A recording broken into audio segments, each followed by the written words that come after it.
Now, before I get into all my news on my other channels, I wanted to come over here and make a quick video. And what I want to talk about here today is the Bryan Kohberger case. Because the entire case, I'm just going to be real with you, feels retarded as fuck. Now, I know a lot of you guys who are pro or anti-Kohberger, should I say, you've already convicted the man.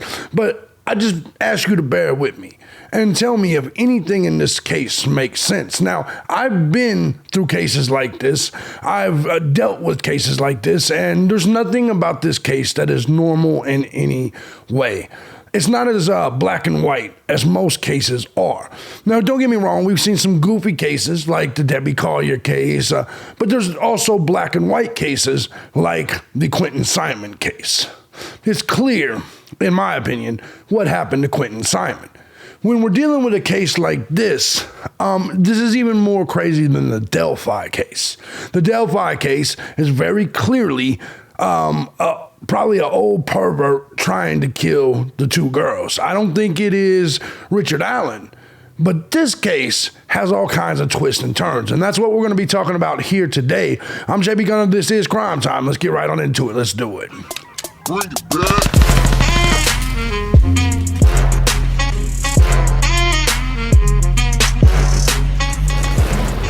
What's going on, everybody? As you guys know, I'm thejbgunner. This is Crime Time. Before we get started with this, I want to say first and foremost, thank you to everybody that supports the channel, regardless of the method you choose, whether it's Cash App, Patreon, Venmo, PayPal. Truth is, guys, I couldn't do this each and every day as often as I do if it wasn't for you, the Gun Squad. So thank you guys so much for all your support. You guys are what keeps this thing going. If you too find value in my content, feel free to hit the links down below. Show your boy some love. Join the Gun Squad today. Like I said, you guys keep this thing going. With all that being said, while you're down there, if you want to check out some of my other content, if you're not a snowflake, feel free to look at the news channel, the live stream channel, gaming channel, whatever it is you like. I don't just do true crime content. Actually, I'm pretty new to it in terms of focusing just on it on a channel. Pretty new to it, actually. The Idaho case is probably my first big case. I covered some other things, but you get the point. This case feels extremely retarded. Last night, I put on my, or yesterday, I put a message up on my community tab. It says, this Idaho case is so insane to me. Every aspect of it. If we listen to popular narrative, some awkward incel that was too dumb to even properly cover his tracks snuck into a house where people were awake. And yes, people were awake. Brutally murdered 4 people and left 2 people alive. Now, I want to, touch on this a little bit because I know a lot of you are saying, how do you know people were awake? Well, it's clear. Number one, we already heard testimony from Dylan that she was yelling up and telling people to shut the fuck up, right? She heard people talking. Then there's the fact that there was a DoorDash delivered. People were up in the house eating food. That's the bottom line. That's the facts of the case as we know it. Let's get back to this. One of those 2 people was the first door seen as we entered the house. Now, this is something I've spoke of on several different occasions. Keep this in mind. This dude that you think is such a dummy, that he didn't cover his tracks well at all. You believe he's an incel, an awkward incel. This awkward incel stalks out the house, as you guys said. You guys believe he stalked out the house. Arrived at 4 o'clock. Was dumb enough to go in after the DoorDash delivery was there. So he had to have seen the DoorDash guy, if you believe it was him. If you believe it was Kohberger, that means he had to have seen the DoorDash guy. So by assumption, you would assume that people's going to be up and awake in the home. It's common sense. Nobody eats DoorDash if they're asleep. It's that simple. So he goes into this house, and instead of going to the door directly in front of him, which make no mistake about it, they had just gotten home. I'm pretty sure there was a light on in there, whatever the case may be. But either way, so instead of going directly in the door in front of him, which would have been Dylan's room, he decided to go upstairs to the right so he can then go murder 2 people that he didn't even know was in the same bedroom. Let this sink in for just a second. He did not know for sure that there wasn't somebody in the room where the dog was at. There's no way he could have. Just to be honest, there's no way he could have. So he skips the first door, which you would assume someone would be in that room, right? You would assume somebody's in that room. So he says, fuck these people. I'm going to go straight up, even though these people could have heard me slide open the door and come in through the kitchen. Completely ignored Dylan's room. Let's keep going. They want us to believe that he had the ability to take someone's ID, but not his own knife sheath. And I want you guys to focus on that for just a second. They want you to believe that within 10 minutes, this man went in there, did all of that, went and looked or found an ID, took it out of there. This is what you are telling me in the audience. But not just you, the bitch over at News Nation. You want me to believe that he did all that in less than 10 minutes, but was dumb enough to leave the knife sheath. And then there's some of you that believe that he left the knife sheath on purpose. All I got to say to you is, have you ever committed a crime, dummy? You know what I'm saying? You don't purposely leave some shit like that. Now, you don't leave some shit that's going to get you caught. So make no mistake about it. When it comes to the sheath, if it was the killer's sheath, then he did not purposely leave it there. Which leads me to believe that if he had the opportunity to go get an ID, he had an opportunity to go get the sheath. That's why I don't know if Bryan Kohberger or the killer or I don't believe the killer necessarily left the sheath. I don't know that for sure. It's just kind of a weird thing. Like, why would you go find the ID? And at some point you would have noticed that you didn't have your knife sheath, all right? They want us to believe that neither person awake and eating food while watching TikTok noticed a dog barking and women screaming and murdered on the 3rd floor. Let's talk about that a little bit. Keep in mind, okay, now I live in a decent sized house. That house wasn't that big. I want you to imagine this. You're up eating food. You're watching TikTok. And everybody hears the dog bark. The dog was barking because, as you saw, Dylan said something, right? But you don't expect, you expect me to not believe that Xana and Ethan heard all this. Do you know how brutal that murder had to have been? In fact, Steve Gonsalves said that Kaylee got it a little extra. So can you imagine the screaming, the blood-curdling screams you had to have been hearing from upstairs? And the dog barking. Because chances are he opened that door to where that dog was at. In fact, he may even put the dog in there. He may know all these people. Whoever it is you're saying did it, right? These 2 girls were upstairs getting brutally murdered. And you don't think that there was enough sounds to wake everybody up? Even Bethany on the 1st floor? Let me show you something.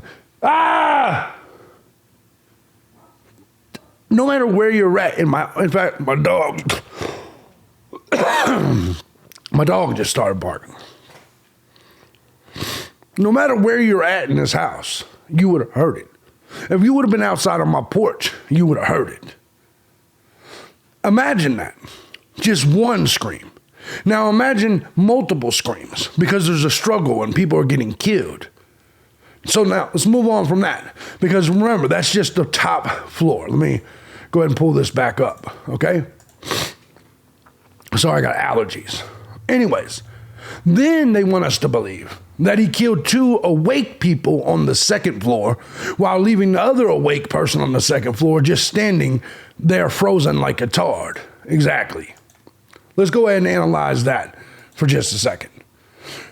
So it's clear that one person was awake, being Dylan, because she said she was awake. It's clear a second person was awake because they were on TikTok and eating food. Now, could Ethan have been asleep? Maybe. It makes sense.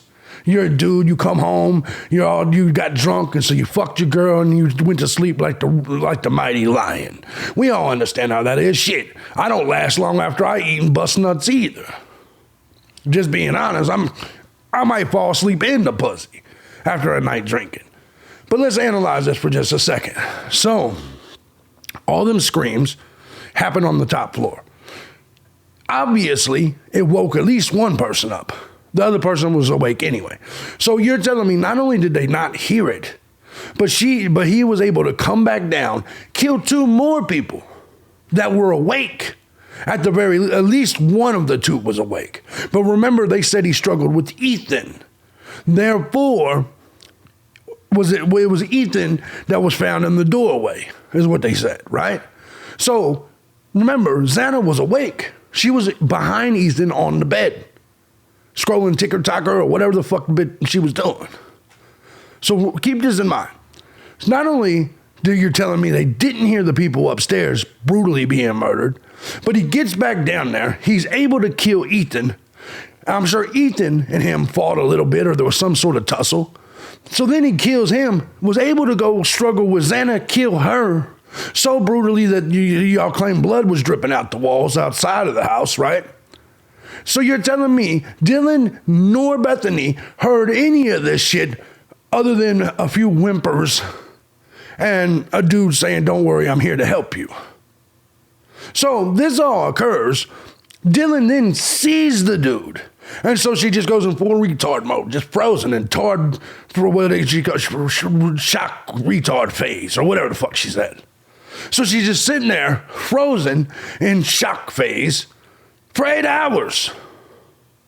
You're telling me all of these screams, all of this brutal murder. Look, man, if I even just got in a fight with another dude, you would hear it throughout my entire house. You want me to believe that this man was able to slaughter 3 people and get into a tussle with an athlete, a pretty tall athlete like Ethan, kill him too, and nobody heard shit, but yet it's already in the affidavit that someone did hear it and then saw him and was frozen. Let's go ahead and pull this back up. None of this shit makes sense, by the way. Remember, I do want to also throw this in there. Remember, they said that they saw, they talked about the Elantra. But the Elantra that we saw on the video footage, or on the freeze frame picture from the gas station, they looked gray. And they even themselves said it was a 2011, when in reality, his is a 2015. What makes you think that this is the right car? And what I ask of you, how do we know that the DoorDash driver wasn't driving a white or gray Elantra? I know what you're going to say. You believe the police, right? Well, let me ask you this. Since you believe the police so much, because I know that's one of the arguments I'm going to get from you motherfuckers.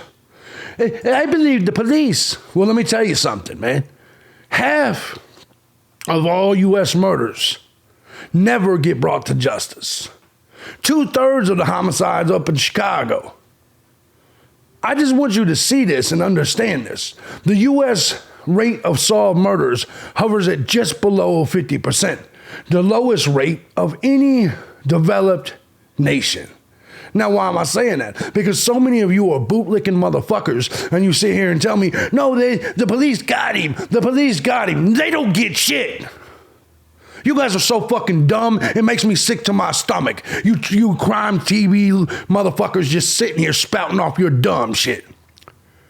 Most murders go unsolved, but yet you're sitting here telling me that this weird-ass case is a home run for the prosecution.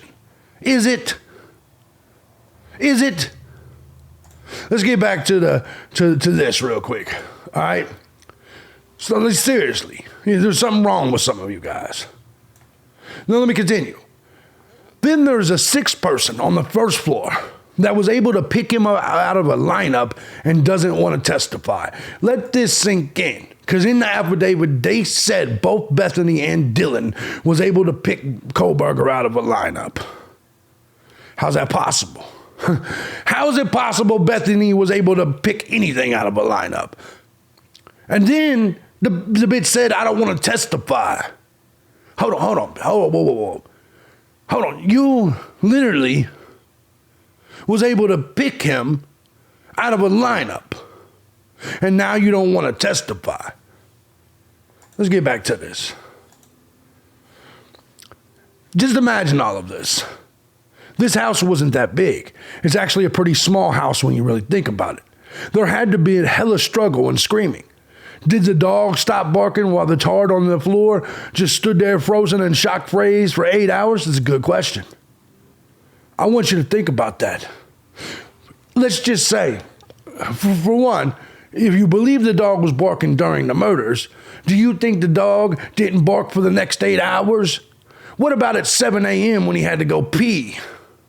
A serious question. You think the dog didn't bark when the dog needed to go take a shit? You think the dog wasn't barking at 7 a.m. when he wanted some food? You just think the dog was just sitting there quiet for 8 hours? Use your goddamn head, man. I'm surprised my dog has been quiet for 14 minutes while I do this video. 15 minutes. Just to be honest. Let's continue. And by the way, so none of them heard the dog bark. Then all of these people called their friends instead of the police first. Who would do that? Who the fuck would do that? Clearly there's been struggle. Clearly she was in retarded shock phase. Clearly your friends are murdered. And you want me to believe the first people you call is your homies and shit? If you see people are dead in your house, you're telling me, by the way, it says Bethany found the bodies, just so you know. So Bethany found the bodies, and you're telling me that nobody thought to call the police first? They're like, man, we got to see what James down the street thinks. Every one of us would call 911. You would feel obligated to. Man, there's dead people in my house. I better call 911. Not these motherfuckers. These dumb motherfuckers want like they wanted to call their hangout partners and shit. Huh. Something just doesn't feel right about any of this. Something feels off, and I know you all feel it. For the official narrative to be accurate, so many of these things would have to be true, yet unexplainable. Why was the front door open at 8:30 a.m.? If that door was open, why didn't they stop at Bethany's room as well? So, remember the news report in the beginning, including the police, the press conference. They said the front door was open. The neighbors said they saw the front door sitting open at 8:30 in the morning. It looks to me like the killer slid out the first door, which would mean Dylan didn't see the killer at all slide out the side door, which would also mean that the killer was right there next to Bethany's room as well. So you're telling me Dylan saw the killer, they came face to face, right? And also there's a naked man running out the house, some shit like that. The front door was open. Doesn't it make sense that the killer left out the front door if the front door was open? Just curious. Why was the front door open? And then wouldn't that put him right there next to Bethany's room? Is it possible that Bryan Kohberger was there? That maybe he was in there knocking the motherfucking back out of Bethany? The real killer did slide out the slide door. But Bryan Kohberger was downstairs on the first floor getting him some goodies. Isn't that possible? Let's think about it. Let's go ahead and continue. Who opened that door? None of this makes sense, but yet so many of you take this official narrative and condemn Bryan Kohberger. I'm not saying he didn't do it, but what I am saying is that this case makes no sense, and I'm uncomfortable sentencing a man to death with this circumstantial bullshit. Something isn't right here. I've followed this case since day one, and it just don't feel right. Exactly. I've covered this case since minute one of this case. You guys have seen, I have over 100 videos on this case, and I don't mean JLR 3-minute videos. I've got full-fledged live streams, many hours of content involved in this case. I don't think anyone has covered this case as extensively as I have.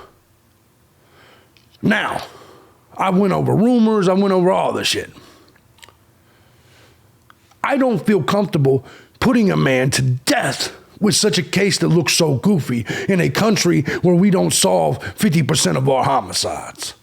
There is no definitive evidence here. This is simply all circumstantial, and it's goofy circumstantial shit at the best. The phone pings, like I said, the phones in that area ping in a 27 square mile radius. Bryan Kohberger only lived like 8 miles from the house.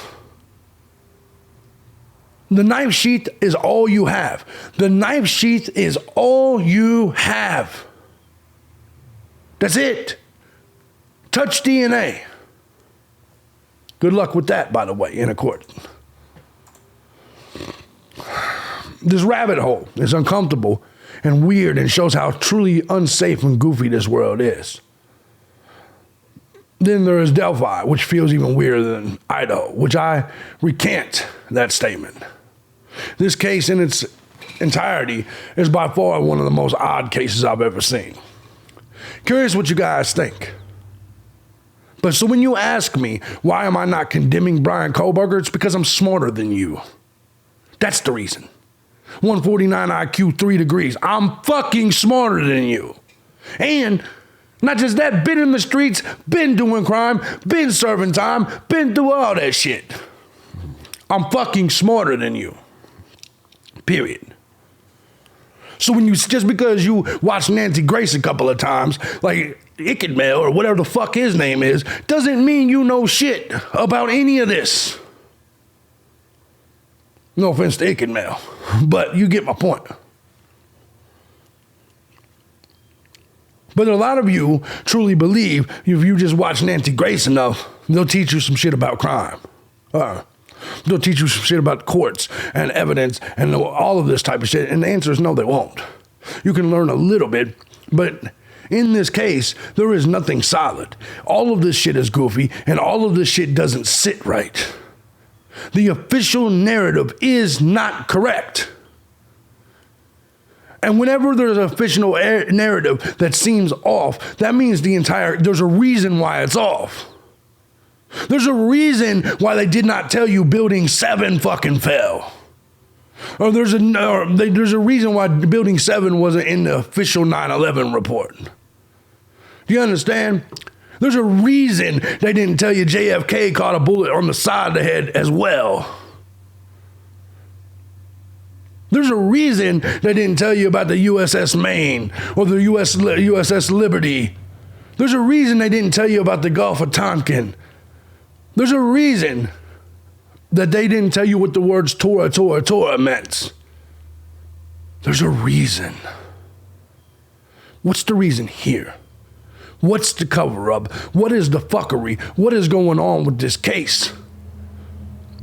Now, a lot of you say the words, well, they must have some shit. Must have a lot of shit that you don't know about, JB. That's not the way affidavits work. In major crimes like this, they want to make sure they get the arrest warrant. So they're going to put almost everything that they know in the affidavit at first. The reality of this is, as I've said this a million times, the arrest affidavit is about 85% of what they have. There may be 10 to 15% that we don't know about that they have. But I assure you, it's not going to be anything major because it would have been in the arrest affidavit. All of you keep waiting for this new bombshell shit against Kohberger to drop. I'm telling you, it will not be dropping. If there's any bombshells that drop, it'll be from Kohberger. It won't be by the prosecution. I wish some of you people knew way more about shit like this. This is my forte. This is what I do. So this is all entertainment to you. For some of us, this shit was real life. My father's doing 7 consecutive life sentences. In my family tree, in my family lineage, is John Wayne Gacy. Understand me when I tell you. This is not something that I just decided I wanted to do one day. It's bred into me. But a lot of you, it's just something that I happen to be knowledgeable about. I'm wrong a lot. I'm right a lot. But I'll tell you what I'm not. I don't sit here and make dumbass statements based on nothing. I don't let my statements and my opinions on this be manipulated and controlled by the mainstream media or you cocksuckers. That's the truth. I'm JB Gunner. This is Crime Time. If you like what I do here and you find my content valuable, feel free to hit the links down below. Let me know what you think about this. I know some of you motherfuckers are like, no, it's a home run for the prosecution. You are dumb as fuck. You are dumb as fuck. All you got to do is look at this shit right here. Oh, hold on. That's the wrong one. Give me just a second. Shit, another wrong one. You guys are dumb as fuck. All you got to do is look right there. Less than 50% of the homicides get solved. But you think these motherfuckers in Idaho somehow are the elite? Now, if you think Kohberger is guilty, fine. Tell me the evidence. Tell me the evidence that makes you comfortable putting this man to death. This case feels retarded. I'm JB Gunner. This is Crime Time. I'm getting the fuck up out of here. Peace out.